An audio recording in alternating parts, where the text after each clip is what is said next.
I teach people how to own the room, whether it's the boardroom, the Zoom room, the negotiation room, the bedroom, whatever the room may be. And before you can own the room, whatever room you want to own, you have got to own your shark. Let me tell you what I mean. When I was a young attorney, I had just started trying cases, and I was getting some reputation for trying cases. And I was out at a bar, and there was a guy that I liked, and he was at the bar as well. And he came over to me and he said, "I heard you're a shark in the courtroom."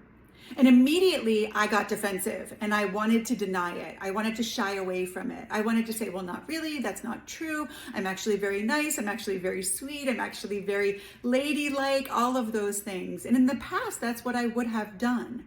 But on this particular day, for some reason, I just turned to him and said, only when I have to be. And he laughed and we ended up dating for a long time. He was one of my great loves. And I think it was in large part because I did not get defensive. I did not hide from the person that I sometimes was. I owned it. Because the truth is that in the courtroom, I was a shark. I could smell a lie the way that a shark smells blood, and I could rip that lie apart.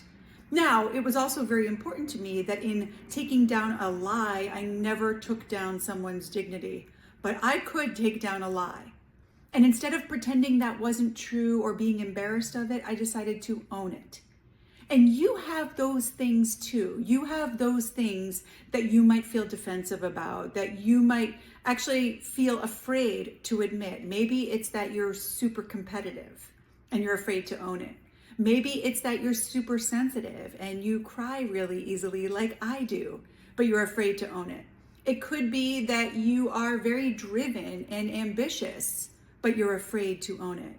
You can't walk into a room and own the room with all of your confidence, with all of your body language, with your tone of voice, with all of the stories that you want to share with that room, all of the evidence that you want to share with that room, if you're not willing to own your shark first. And there's two reasons this is really important.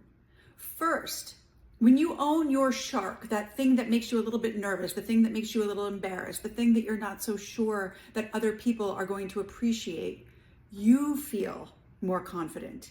And that has such an impact on your body language and your tone and your facial expression.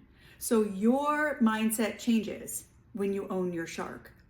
But also when you own it with other people, they are okay with it. They see it as a plus instead of a drawback. That man that I dated loved that I told him I was only a shark when I had to be.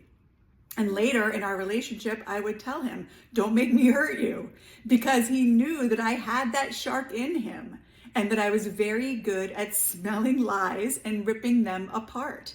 It actually was an advantage, something that he found more attractive, not less so. When you own your shark, people find that compelling. They see it, they hear you, and they respect you. So if you want to be seen and be heard and be respected, learn to own your shark, whatever your shark might be. It will make you the most compelling person you can be, and that will make you be someone who can very easily own any room.